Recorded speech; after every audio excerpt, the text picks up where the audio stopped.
청년부 예배에 나오신 여러분들을 환영하고 축복합니다.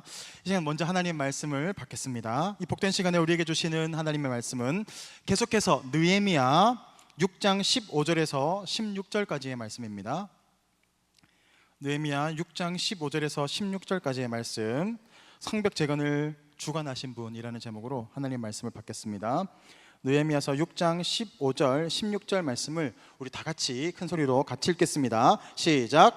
성벽 역사가 52일 만인 엘룰월 25일에 끝남에 우리의 모든 대적과 주위에 있는 이방 족속들이 이를 듣고 다 두려워하여 크게 낙담하였으니 그들이 우리 하나님께서 이 역사를 이루신 것을 알미니라. 아멘.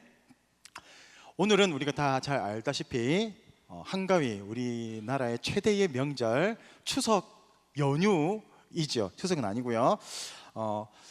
모든 이 대한민국 사는 모든 사람들이 가족들이 모여서 함께 또 정을 나누고 또 이렇게 만남의 시간을 갖는 매우 기쁜 날입니다. 그런데 제가 생각해 보니까 정작 우리 하나님은 이 추석 기뻐하실까라고 봤을 때 아닌 것 같아요. 하나님은 정말 슬퍼하시는 날이 아닐까라고 생각합니다. 왜냐하면 이 추석 기간에 수많은 우상들을 섬기고 제사가 진행이 되어지고 또 예배가 또 축소되기도 하고, 그러면 하나님 마음이 얼마나 슬프실까라는 생각이 들었는데, 제가 뒤에서 이제 여러분 찬양하는 걸 보면서 그래도 하나님이 이 자리에 나와서 하나님을 예배하고 기쁨으로 찬양하고 또 이 자리에 나와서 함께 모이는 우리 청년들을 바라보시면서 크게 위로를 받으신 줄 믿습니다. 하나님의 위로가 되신 여러분들을 주님의 이름으로 축복합니다. 네, 오늘 우리가 말씀을 계속 나눌 텐데요. 먼저 우리가 예수를 믿어요. 예수님을 믿고 복음을 들었습니다. 그러면 여러분 삶은 변하셨습니까? 예수를 믿고 나서, 믿기 전과 믿고 난 후에 여러분 삶은 변화가 있어요? 아니면 여전히 그대로입니까? 사실 우리가 예수를 믿는다고 한다면 삶의 변화가 반드시 선행되어야 합니다. 그것이 바로 우리가 예수 믿는 이유이고 그것이 구원받은 백성이 드러내야 하는 증거이기 때문에 그렇습니다. 나이가 들어가면 사람들이 자꾸 이렇게 변해요. 라떼 하지요. 우떼 하기도 합니다. 우리 때는, 나 때는, 이런 얘기를 자꾸 합니다. 왜냐하면 왜 자꾸 라떼를 할까요? 이것은 지금 꼰대의 대표적인 이 발언인데요. 이 나이가 자꾸 들어가고 성장하게 되면 자꾸 자라나지 않아요. 멈춰지게 되면 그때부터는 뒤를 돌아보면서 나 때는 안 그랬는데 라고 이야기를 합니다. 반대로 내가 성장하게 되면 라떼 얘기할 겨를이 없는 거예요. 계속 내가 뭔가를 하고 있기 때문에. 그래서 나를 따르라, 내가 하는 것을 바라보고 같이 가자라고 하는 것이지 나 때는 그러지 않았어 라고 하지 않아요. 우리 청년들은 그런 청년들이 없기를 축복합니다. 그래서 제가 이 문을 보다가 소크라테스가 언제적 사람이에요? 2500년, 거의 3000년 전 사람이잖아요. 정확한 건 잘 모르겠어요. 그런데 이 소크라테스의 시대에도 문헌을 보면 그런 말이 있어요. 소크라테스가 이런 말 썼어요. 요즘 젊은이들은 싸가지가 없다. 인사도 잘 하지 않고 게으르고 잠이 많고 막 그런 얘기를 해요. 그러니까 이게 언제 때부터 그런 겁니까? 2000년 전, 3000년 전, 아마 그 전부터 그랬을 거예요. 요즘 젊은 애들은 싸가지고 요즘 애들 안 돼, 그런 거죠. 그런 게 아니라 지금은 우리는 뭘 바라보고 나아가야 됩니까? 내가 했던 건 너희들 똑같이 하라는 게 아니라 내가 계속해서 나아가고 있는 것들을 너희들도 함께 나아가자라고 우리가 끌어가야 하는 거예요. 예수 믿는 사람이라면 그런 우리 청년들의 모습이 되어야 한다고 생각합니다. 저는 이 한국 역사의 기독교 역사를 참 좋아합니다. 왜냐하면 너무너무 도전이 되기도 하고, 사실 저의 할머니의 이 신앙의 모습을 바라보았거든요. 어릴 때 그 모습을 바라보면서 이 초대 교회의 어떤 그 모습들과 참 매치가 잘 되면서 저는 참 개인적으로 그런 모습이 너무 좋아요. 그래서 오늘도 하나 이야기를 했으면 좋겠는데, 한 예수 잘 믿는 아주머니가 이제 예수님을 만나고 변화가 되면서 이제 영접하게 되면서 인생의 변화를 겪게 되죠. 그런데 이제 이사를 가게 돼요. 평양에 있다가 다른 먼 지역으로 이사를 가게 되는데, 자기가 생겼던 교회는 평양에 있기 때문에 평일에는 자기가 있는 먼 지역에 살다가 이제 토요일이 되면 달구지를 끌면서 이렇게 와서 토요일 주일 예배를 드리고 다시 월요일 날 자기가 있는 집으로 돌아가는 그런 신앙생활을 합니다. 그때 이 아주머니의 아들이 둘이 있었어요. 아들 둘을 데리고 또 달구지를 끌고 평양으로 가고 있는 그때, 애들이 보면은 어릴 때 막대기 가지고 막 장난을 치잖아요. 장난을 치다가 옆에 있는 그 소의 눈을 탁 찌른 거예요. 그러니까 이 소가 놀라서 막 발버둥 치니까 거기 타고 있던 사람이 떨어진 겁니다. 그러면서 크게 다쳤어요. 그래서 이 문제가 나중에 큰 문제가 되어서 재판장에게 넘겨지게 됩니다. 그 재판관이 누가 이런 일을 했습니까? 라고 그 형제 둘에게 물었어요. 그러니까 이 형제들이 서로 제가 그랬어요, 제가 잘못한 겁니다 라고 얘기를 하는 거예요. 그러니까 재판장이 놀란 거예요. 아, 희한하네. 그래서 자기 어머니를 불러가지고 이가 누가 이 사고를 친 겁니까? 라고 이 어머니에게 물었더니 어머니의 대답이 이렇습니다. 만약에 문제가 되어서 벌을 주시고자 한다면 우리 작은 아들에게 벌을 주십시오 라고 합니다. 왜 그랬을까요? 이 여인의 대답이 이런 겁니다.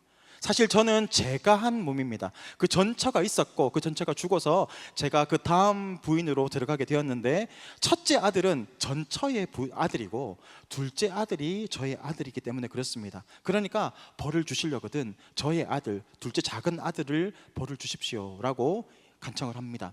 그 이야기를 들었던 이 재판관이 너무 감동을 받은 거예요. 아니, 예수 믿는 사람은 다 그렇습니까? 라고 묻습니다. 그러니까 이 여인이 그렇습니다, 예수 믿는 사람들은 다 이렇습니다.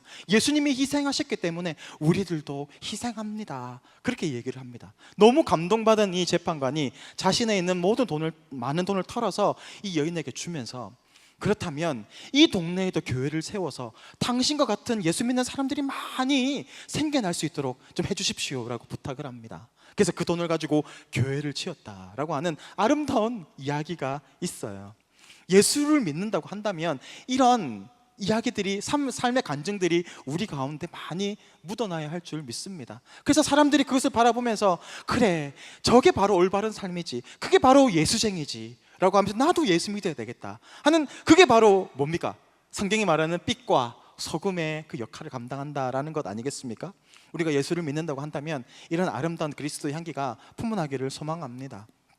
오늘 우리가 계속해서 느헤미야를 살펴보고 있습니다. 느헤미야가 이제 3차 포로에서 돌아와서 성벽을 재건하는 일을, 이제 사명을 맡습니다. 근데 여러분 생각해 보십시오. 포로에 와서 이 이스라엘 땅에 왔을 때 그들이 어떤 기반이 없잖아요. 그리고 그들이 어떤 시스템이 되어 있지 않잖아요. 그런데 성벽을 재건한다라는 것들은 결코 쉬운 일은 아닐 겁니다. 근데 오늘 성경을 보니까 이 성벽 재건하는 일들이 52일 만에 이루어지게 되었다, 52일 만에 완성하게 되었다라는 겁니다. 그래서 제가 궁금했어요. 도대체 이 성벽이 어느 정도나 되길래 52일 만에 완성이 되었을까? 제가 문을 찾아보니까 없어. 제가 다 뒤졌죠. 구글링도 하고 그래서 AI를 통해서 찾았어요. 보니까 예루살렘 성벽은 옛 성전이 있고 또 헤롯 시대의 성전이 있지만 요 시대의 성전은 규모가 작습니다.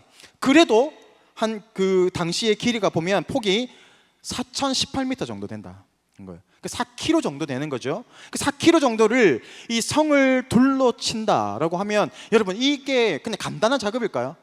400m도 사실 간단하진 않거든요. 그런데 4km 정도 되는 이 성벽을, 높은 성벽을 친다라는 것들은 결코 만만한 일이 아닐 겁니다. 시스템이 없고 사람의 인력을 동원하는 일도 만만치 않았을 것이고, 또 그 재료는 어디서 구하겠습니까? 그런 돈은 어디서 구하겠어요? 그러니까 이 일 자체가, 일을 진행하는 것 자체가 결코 쉽지 않았을 것이다, 우리가 추측해 볼 수 있죠. 그런데 52일 정도 걸렸다라는 것들은 매우 획기적인 겁니다. 지금 같은 시스템으로도 힘들 이 공사를 52일 만에 단기적으로 해냈다라는 것들은 대단한 것이죠. 그렇다면 어떻게 52일이라는 이 기간 동안 그들이 이런 위대한 역사를 이루어갈 수 있었을까? 당시에 우리가 성경을 바라보게 되면 이 당시에는 이 성벽을 재건하는 데 있어서 수많은 반대의 목소리가 있었습니다. 그리고 대표적인 세 사람이 등장하는데 바로 산발랏, 도비야, 게셈이라고 하는 이 사람들이 등장하게 됩니다. 이 사람들이 이 성벽을 재건하는 것을 막았던 대표적인 이 세 명의 인물이에요. 성경에 이런 인물이 나온다라는 것도 웬만하면 나올 수가 없거든요. 어마어마하게 많은 방해를 했기 때문에 성경에 그 이름이 올라가 있기도 한 겁니다. 그러한 방해, 내부적인 불만과 원망과 불평의 소리가 있었을 것이고, 외부적으로는 이런 반대 세력들과 음해와 음모를 통해서 이 성벽을 짓는 것들이 수많은 방해가 있었음에도 불구하고 어떻게 52일 만에 이 위대한 역사를 이루어갈 수 있었는가? 바로 그것은 바로 먼저 느헤미야가 추천한 사명의식이 있었기 때문이라고 우리는 봅니다. 왜냐하면 반대 목소리가 있고 반대 세력이 있다 그러면 우리는 이 계획이 또 의지들이 꺾이기가 쉽습니다. 사람들이 반대하고 있으니까 뭔가 더 좋은 방법이 있지는 않을까? 그리고 지금 다른 방법으로 가야 되나? 고민하는 시간들이 있었을 겁니다. 그런데 이 성경을 바라보게 되면 느헤미야는 주저함이 없이 계속해서 밀고 나갈 수 있었던 겁니다. 뚜렷한 목적의식이 있었어요. 우리는 반드시 이 성벽을 건설해야 한다. 성전을 보호하고 백성을 보호하는 성벽을 건설해야 하는 것이 하나님의 뜻이다라고 하는 명확한 사명의식이 있었기 때문에 그렇습니다. 우리가 그것이 없다면 우리는 잘 넘어질 수밖에 없어요. 사람들이 반대의 소리가 들립니다. 원망과 불평의 소리가 막 들려요. 사실 여러분, 우리가 뭔가를 하려고 그러면, 뭔가 새로운 시도를 하려고 그러면 반드시 이런 소리들이 들립니다. 응원하는 부분들도 분명히 있겠지만 동시에 그거 되겠어? 그거 안 되는 거야. 그렇게 하는 거 저는 반대합니다 라고 하는 반대 세력이 분명히 있기 마련입니다. 여러분의 삶의 계획이나 아니면 뭔가 큰 일을 하기 위해 할 때 반드시 이런 일들이 있게 된다는 것이죠. 그래서 수많은 그리스도인들이, 특별히 이 청년들이 이런 반대에 부딪히면서 많이 주저앉습니다. 그래, 이게 아닌가? 그래, 그게 아닌가 봐. 그리고 결과도 잘 보이지 않아요. 그러니까 이 소리에 귀 기울이면서 앞으로 나아가지 못하고 주저앉아버리는 그런 그리스도인들, 특별히 청년들이 얼마나 많은지 모릅니다. 새로운 도전을 하는 것들은 반드시 이것들을 뚫고 나가야 하는 과정이 있습니다. 우리가 이것을 놓치면 안 돼요.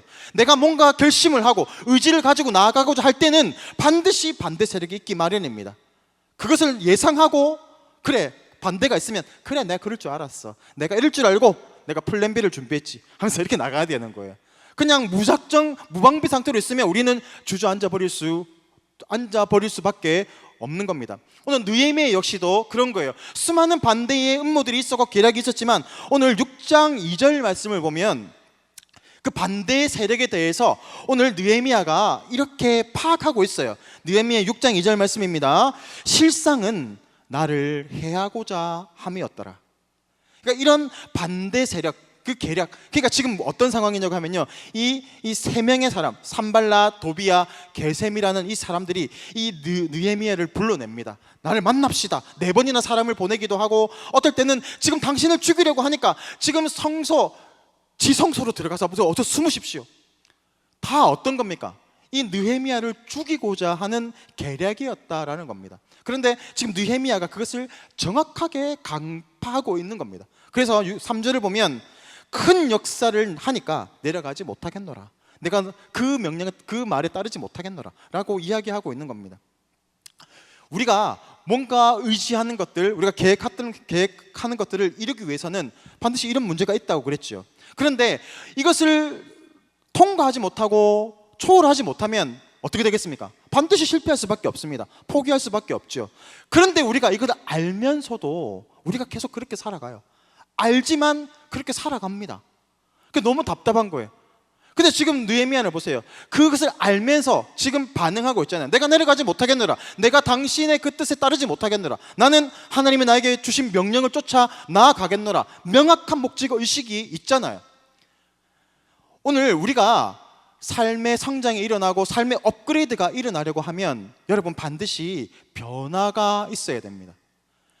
여러분 결단을 하고 내 삶에 이런 변화를 이루어 가겠노라, 의지적인 결단을 가지고 나가야 됩니다.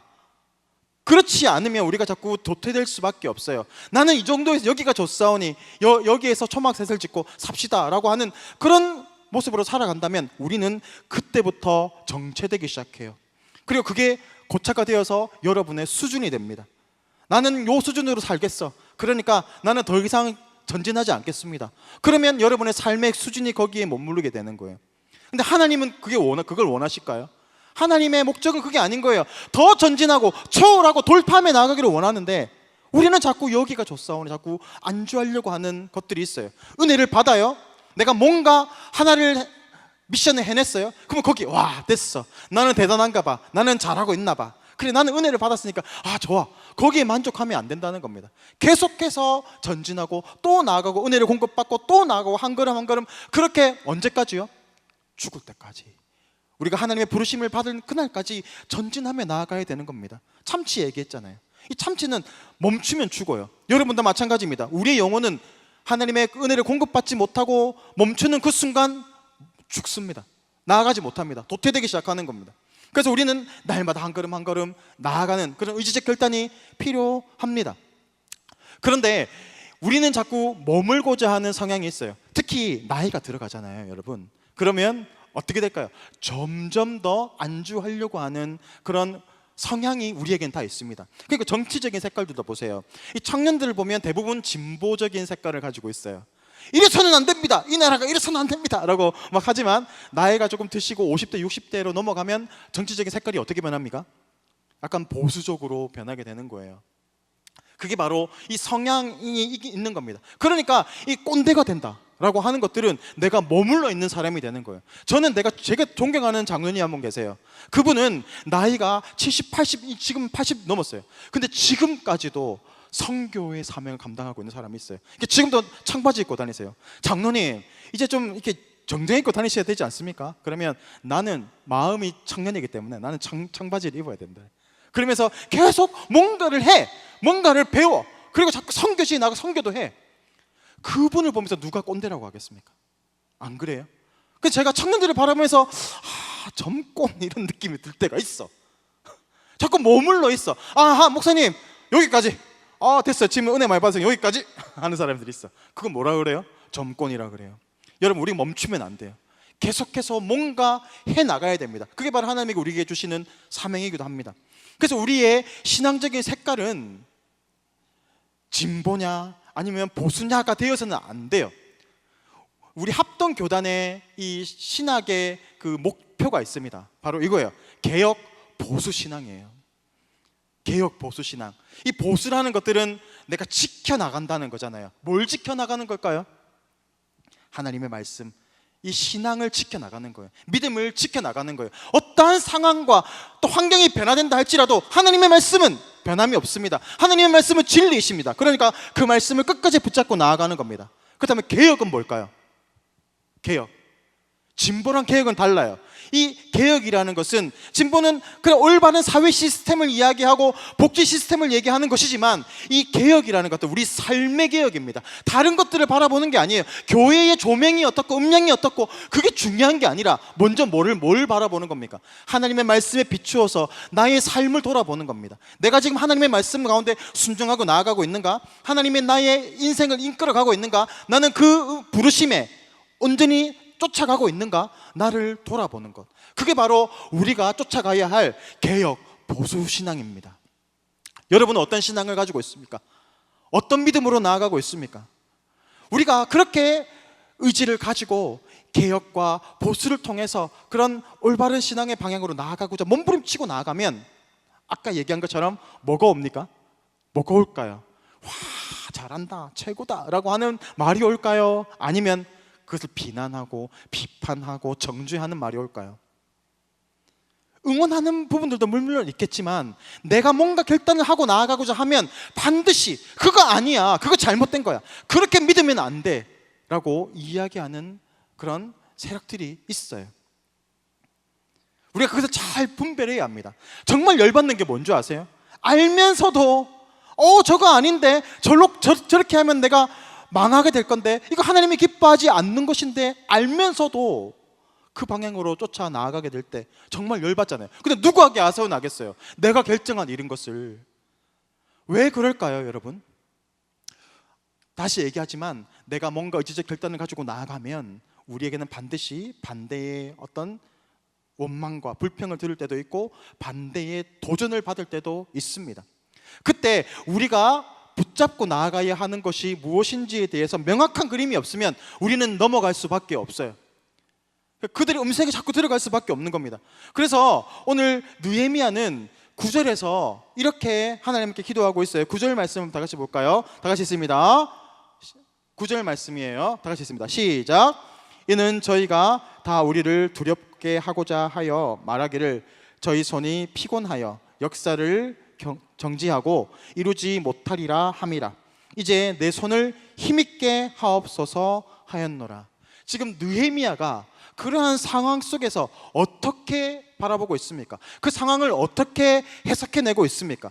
그들이 지금 방해하고 원망하고 불평하게 하고 또 낭망시키려고 하는 것들은 뭐라고 하는 거예요? 이 하나님의 위대한 역사를 이루지 못하게 하려는 의도를 정확하게 알고 있는 겁니다. 그러면서 어떻게 하고 있습니까? 손을 힘있게 하옵소서라고 하나님 앞에 간구하며 나아가고 있더라라는 겁니다.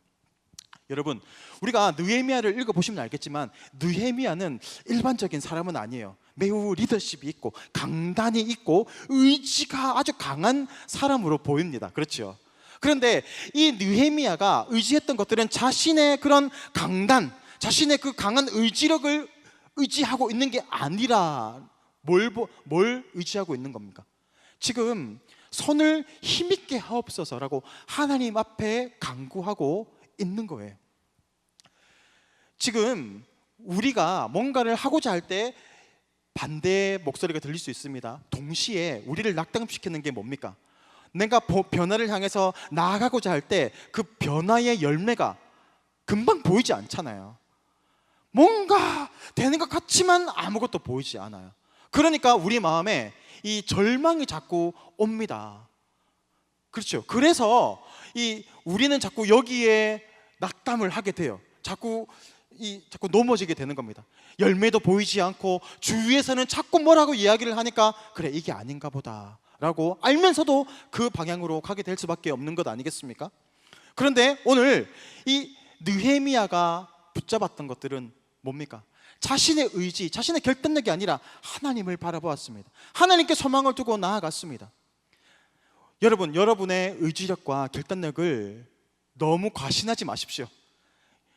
여러분 다 경험했겠지만 어제 우리 금요 철야 때 은혜를 많이 받았어요. 야, 그래, 하나님 나라를 위해 살겠습니다, 하나님의 백성으로 살아가겠습니다 결단했지만 아침에 일어나니까 어떻든가요? 그 결단이 다 와르르 다 사라지지 않습니까? 우리의 의지나 우리의 결단은 믿을 게 못 돼요. 날마다 새롭게 공급을 받아야 합니다.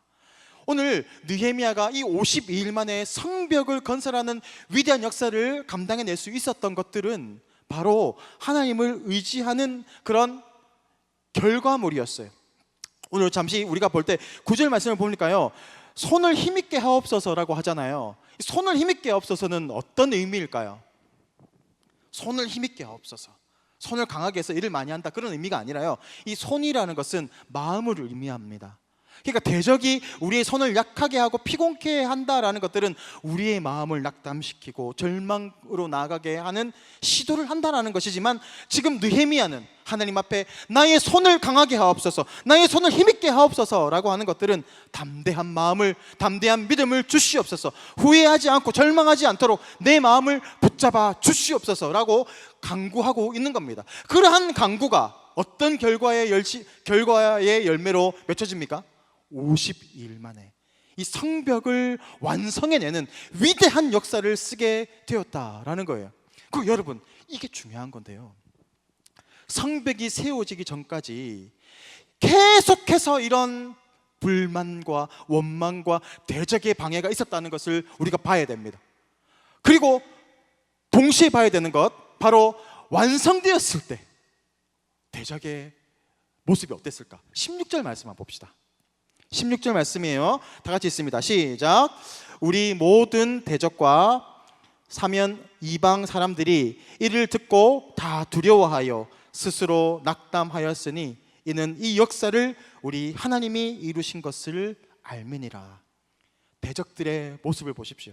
대적들은 우리가 하나님의 그 뜻을 이루어가고 나면 그 결과물을 두려워합니다.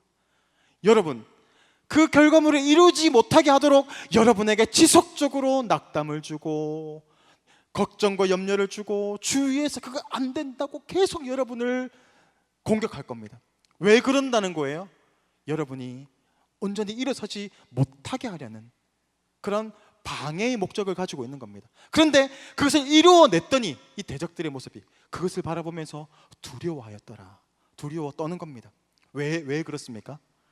하나님께서 이것을 이루신 것을 그들도 알았기 때문에 그렇습니다. 하나님 우리에게 주시는 사명들이 있고 약속들이 있을 겁니다.